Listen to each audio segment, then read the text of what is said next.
Hello friends, myself Professor Shantay Gurmat, Department of Botany, MGVC Arts, Commerce and Science College Mudebiyal, Karnataka State. Friends, today's class we discuss about biotechnology and genetic engineering of plants. In this aims, strategies for development of transgenic plants. Transgenic plants are ones whose DNA is modified using genetic engineering techniques.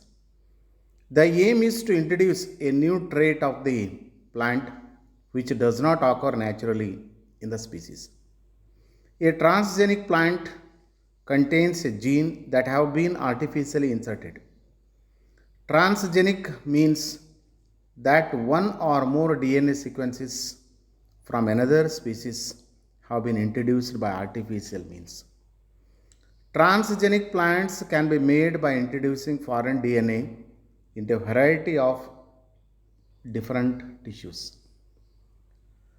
The examples of transgenic plants, common examples are BT cotton, tomato, and golden rice. BT cotton is a transgenic plant BT toxin gene which has been cloned and introduced in many plants to provide resistance to insects without the need of insecticides. There is virtually no place on earth where the term transgenic plant, referring to plants that contain foreign genetic material, is unfamiliar. Transgenic plants were first developed and introduced as crops in the early 1980s. The first genetically modified crops were soybean and corn and appeared on the US market in the year 1996.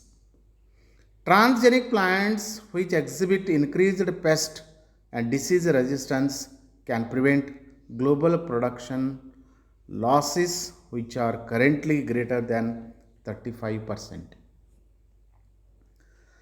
Plant transformation meaning the stable integration of the gene of the interest into the plant genome was originally conducted using a modified strain of Agrobacterium tumefacins. The bacterial strains responsible for crown gall disease. Agrobacterium tumefacins harbors a large tumor inducing TI plasmid and during infection causes a mass of mainly undifferentiated cells to form an a plant's stem at the soil line means crown. The transfer of DNA means tDNA and its delimiting right and left Borger sequence becomes integrated into a nuclear and left uh, Border sequences becomes integrated into the nuclear genome of a susceptible plant cell that is in contact with the bacterium. The tDNA encodes enzymes for synthesizing plant hormones that stimulate cell division and proliferation of undifferentiated cells into the tumor. Factors used for transformation today lack the gene for hormone synthesizing enzymes and therefore can introduce foreign DNA into a nuclear chromosome of a plant cell with minimal damage. Okay, thank you friends. We meet in the next video.